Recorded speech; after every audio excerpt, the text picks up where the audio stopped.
સ્વાધ્યાય 1.17 સૂર્ય એક ગરમ પ્લાઝમા આયનીકૃત દ્રવ્ય છે જેની અંદરના ગર્ભનું તાપમાન 10⁷ કેલ્વિનથી વધારે અને બાહ્ય પૃષ્ઠનું તાપમાન 6000 કેલ્વિન છે. આટલા ઊંચા તાપમાને કોઈ પણ પદાર્થ ઘન કે પ્રવાહી અવસ્થામાં રહી શકે નહીં. સૂર્યની દળ ઘનતા ઘન અને પ્રવાહી અથવા વાયુઓની ઘનતાઓમાંથી કયા વિસ્તારમાં હોવાની તમને ધારણા છે? તમારું અનુમાન સાચું છે તેની ચકાસણી નીચે આપેલી માહિતી પરથી નક્કી કરી શકો છો. સૂર્યનું દળ 2×10⁻³ કિલોગ્રામ અને સૂર્યની ત્રિજ્યા 7×10⁸ મીટર આપેલી છે. તો હવે સૂર્યની ઘનતા બરાબર આપણે લખી શકીએ, ઘનતા બરાબર દળ ભાગ્યા કદ. તો સૂર્યનું દળ ભાગ્યા સૂર્યનું કદ.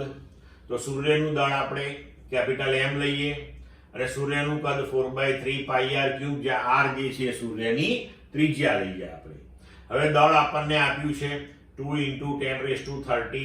આ છેદમાંથી છેદ 3 ઉપર લઈ ગયા એટલે અહીંયા લખ્યો 3.40 અને ત્રિજ્યા 7×10⁸ અને એનો ક્યુબ. હવે આને જો આપણે ઉકેલીએ તો આપણો જવાબ આવશે 1.4 × 10⁻³ કિલોગ્રામ/મીટર³. એને જો તમે CGS માં લખો તો 1.4 ગ્રામ પ્રતિ સેન્ટીમીટર³. તો સૂર્યની ઘનતા એ ઘન અને પ્રવાહી સ્વરૂપના વિસ્તારમાં થઈ, કારણ કે 10⁻³ કિલોગ્રામ/મીટર³. આ ઘનતા એ ઘન પદાર્થો અને પ્રવાહી પદાર્થોની હોય છે, એટલે કે એની રેન્જમાં થઈ કહેવાય. ક્લિયર મિત્રો?